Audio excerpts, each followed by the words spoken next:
Hey everybody, it's me. This is a PNN pop-up without any cards. I am in the location where the reenactment of the Battle of Bunker Hill will be held tomorrow. I saw one British ship already. And I got here and I realized I didn't bring my cards, but I don't need cards. Believe it or not, I don't. Cards are fun to look at, and they definitely are, they give me more details about a situation, but since I'm here, and there was a battle fought here in Gloucester, several battles, there are plaques on the granite rocks that talk about the history. And speaking of that, I just saw a video this morning that some artists are putting statues that they made, like kind of temporary statues, up around the White House. I'll share that video in my post, but you may have seen them. There's like you know, a poop and a plaque that says something about to commemorate all the people on January 6th who desecrated the Capitol. And then there's one of different statements that Dumpy has said about what dictators have said about him, ruthless, murderous dictators. I'm seeing the art coming to light. I'm seeing the art really come out. And I've said before, art is a major player in overthrowing fascism, which is why fascists go after the artists. As I'm sitting here and the energy is kind of getting stirred up for the reenactment of this battle, I want to just tap into the spirits of the soldiers who fought here around the same time. So let's just tune in.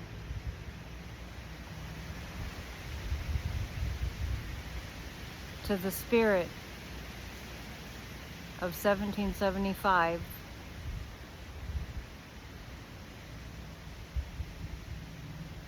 the first thing I'm picking up is that there are a lot of skeptics. There are a lot of soldiers that were skeptical, that didn't think they could do it. And I'm almost getting a sense of there was so much peer pressure that it was like, you either come with us or you stand alone, and you'll be considered a fool and a coward. So I get the sense that a lot of the revolutionary soldiers went into the battles like it's almost like all or nothing, and they had to come to terms with, and they were very young, you know, they were probably 18, 19, some younger, some older, but they had to come to terms with, and I'm getting the sense they saw so much death in their lifetimes due to disease and, you know, plagues, and they saw so much death that they were real familiar with it. And so to think about dying was really, really different from the way that we think about death, because people now, they live to like 100 and beyond. Many people live that to be that old, but back then it was like 35, right? So I'm getting this really strong sense that they went into the battle, it was like an all or nothing feeling. They were pretty intimately connected with the death and what it was to contemplate death. It was always around them due to various circumstances. So when the call to battle came, it was almost like,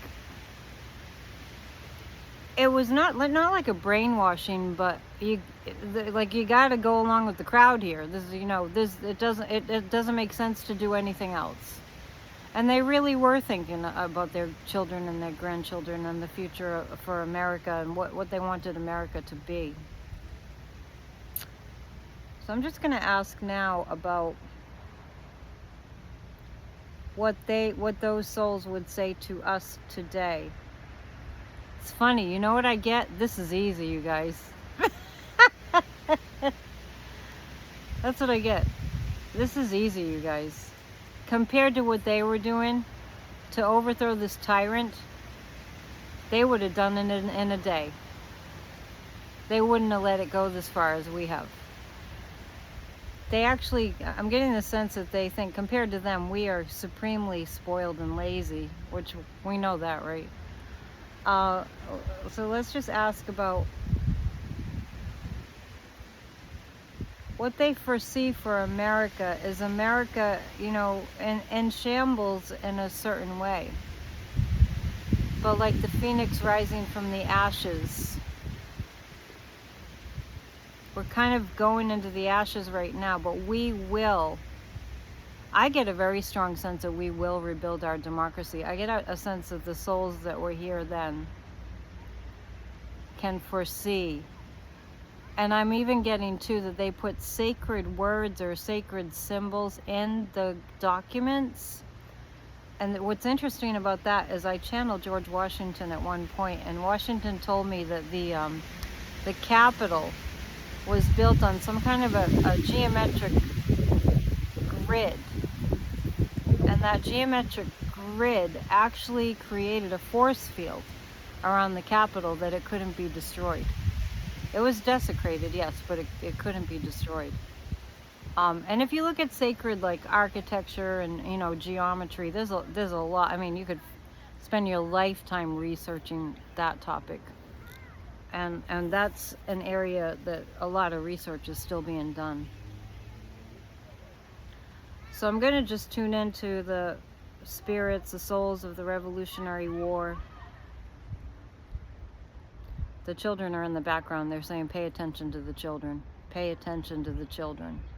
It won't be long before it's their turn to fight for democracy. I'm also getting a sense that they didn't think democracy would work. And so they're not surprised that we are where we are. Civics back in the classroom is essential. Definitely feel like they're giving me a sense that that house, if that doesn't happen, we won't save democracy if we don't learn more about democracy. Now, I just want to say that I've been thinking personally about having a float in the upcoming parades of high school students reading the Constitution. I'm going to see if I can get that together, and I'm mentioning that because I get a really strong sense that the soldiers, the revolutionary soldiers, are really pointing to that, you know, high school age and beyond, but mostly the high school age. Teach them about democracy. If there are any history teachers out there, or, you know, if you have youth groups and community centers, teach them about democracy. And democracy is going to be changing. It will be strengthening. And I'm getting a strong sense that persistence, teaching civics, kind of, you know, tweaking, reworking our Constitution, and focusing on the young people are the three major keys. And persistent activism. They're actually telling me that there are spirits in those rallies. The No Kings rally and all. They love No Kings. There are spirits wandering around those rallies that are protecting the people at the rallies. It's kind of reminds me of the people in LA that they had a standoff with ICE at the Dodgers game, and ICE left. Like that kind of thing. Let's see what else they might have for us. They're giving me a sense that there was somebody that fought here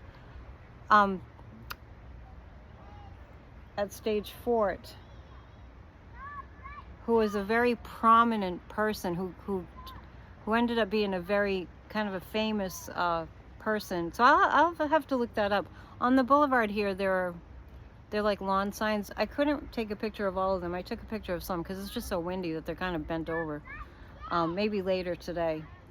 But I'm getting the sense that the revolutionary soldiers, they're pointing to somebody like, that was the guy that helped us win the battle here. Not referring to Bunker Hill, but from here, Stage Fort. They're excited about the reenactment. They're excited about it happening. They're giving me a sense that these types of reenactments are very motivating for the American people to rise to the occasion. Rise up, rise up. Anybody else want to speak? Listen to the children.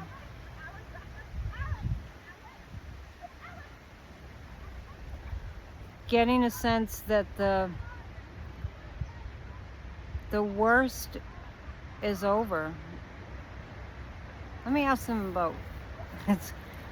I think Trump, I hear tyrant. They don't even call him by, they just tyrant, tyrant, tyrant. They keep saying it over and over. Tyrant, tyrant, tyrant. How does he compare to King George? How does he compare to King George? He has like one road thinking. Tunnel vision, one road thinking.